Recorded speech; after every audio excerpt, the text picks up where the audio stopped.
राहुल गांधी ने सावरकर को लेकर एक बयान दिया था जिसमें उन्होंने बीजेपी के वीर की सच्चाई को उजागर कर दिया था।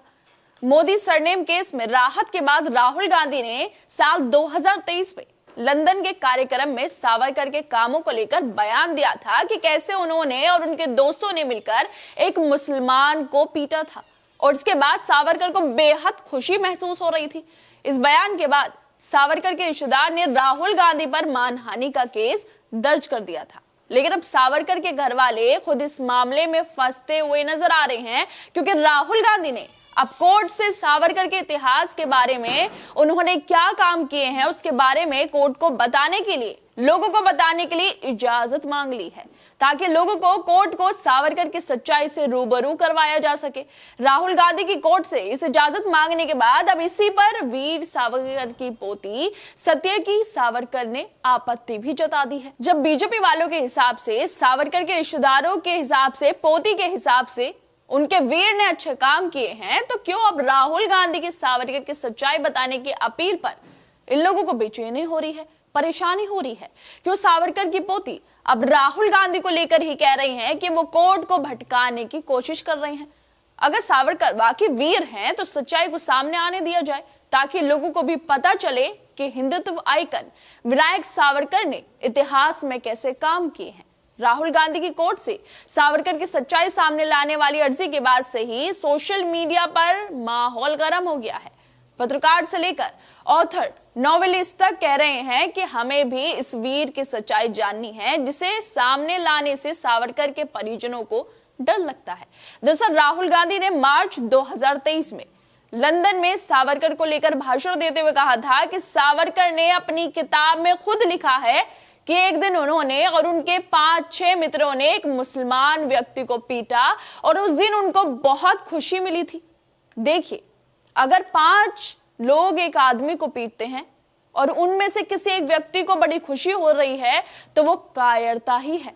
राहुल के इस बयान के बाद सत्यकी सावरकर ने 2023 में मानहानि की शिकायत दायर कर दी थी जिसमें गांधी के दावे का खंडन किया गया था और कहा गया था कि उनके कार्यों में सावरकर से जुड़ी ऐसी किसी भी घटना का उल्लेख नहीं है।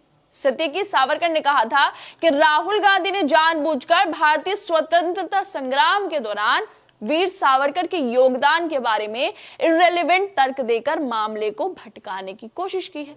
राहुल के भाषण के बाद खूब आरोप प्रत्यारोप हुए थे, लेकिन अब इसी मामले में एक नया मोड़ सामने आया है क्योंकि राहुल गांधी ने पुणे की एक विशेष एमपी एमएलए अदालत का दरवाजा खटखटाया है जिसमें सावरकर मानहानि मामले में उनके खिलाफ लंबित मानहानि मामले में मुकदमे को समन मुकदमे में बदलने के लिए एक याचिका दायर की गई है। राहुल गांधी ने कोर्ट में याचिका डाली है कि उनके खिलाफ जो मानहानि का मुकदमा चल रहा है उसे समन मुकदमे में बदल दिया जाए ताकि वो अपने बयानों का समर्थन करने के लिए ऐतिहासिक तथ्य और सबूत रिकॉर्ड पर ला सके, ताकि वो बता सकें कि सावरकर ने इतिहास में क्या किया है, कैसे काम किए हैं, वीर की सच्चाई को बता सके, लेकिन उनके खिलाफ मानहानि के मुकदमे को बदलकर समन मुकदमा चलाया जाए। राहुल गांधी की कोर्ट में इस अर्जी के बाद अब सावरकर की पोती सत्यकी सावरकर ने आपत्ति भी जता दी है। उन्होंने वकील एसए कोल्हटकर के माध्यम से दायर अपने हल्फनामे में कह दिया है कि राहुल गांधी कोर्ट को भटकाने के लिए ये सब बोल रहे हैं। आरोपी ने कुछ ऐतिहासिक तथ्यों के संबंध में मुद्दे उठाए हैं जो इस मामले के मूल विषय के लिए इर्रेलेवेंट है, इसलिए इस तरह के तर्क में कोई दम नहीं है। आरोपी ये तय नहीं कर सकता है कि अदालत को मुकदमा कैसे चलाना चाहिए। सत्यकी सावरकर की इस आपत्ति के बाद काफी सारे पत्रकार अब उनसे ही सवाल भी पूछने लगे हैं।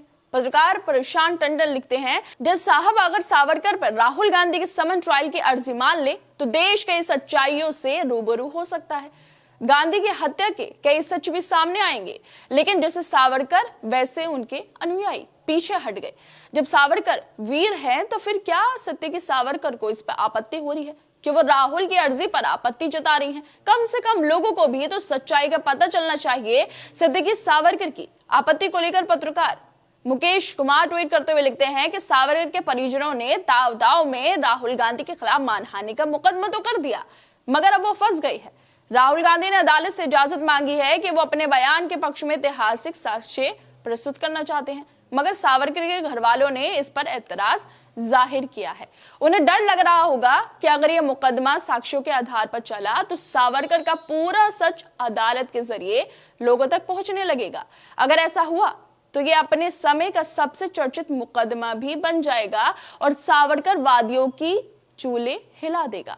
बहुत मुमकिन है कि अगर अदालत राहुल को हरी झंडी दे तो मुकदमा करने वाले भाग खड़े होंगे, लेकिन क्या अदालत ऐसा करेगी? लाख टके का सवाल तो यही है। इतना साफ है कि राहुल गांधी ने सावरकर के काले कारनामों पर बहस छेड़ दी है। हाल में अरुण शौरी की किताब आई थी, उसमें उन्होंने सावरकर की धज्जियां उड़ा दी थी। वैसे सवाल तो यही उठता है, क्या कोर्ट को सच्चाई बताने के लिए, कोर्ट में सच्चाई को सामने लाने के लिए इस पर इजाजत दी जाएगी?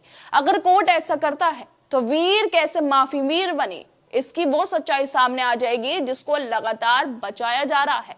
इस मामले को लेकर ऑथर नॉवेलिस्ट सुजाता भी लिखती हैं कि क्या हुआ सावरकर के सबूत न दिखाए जाए कागज कोर्ट में। इतिहास की लड़ाइयां वर्तमान में लड़ने का शौक एक बार तो पूरा कर ही लो ढंग से। लेकिन फिलहाल अब देखना यह होगा कि अदालत मानहानि मामले को लेकर क्या सुनवाई करता है और क्या राहुल गांधी की सावरकर की हकीकत सामने लाने वाली अर्जी को हरी झंडी वो दिखा पाएगा या फिर नहीं दिखा पाएगा। खैर दोस्तों, आप लोगों को क्या लगता है इस वीडियो को लेकर? हमें अपनी राय जरूर दें और बाकी तमाम खबरों को देखने के लिए जुड़े रहिए हमारे साथ।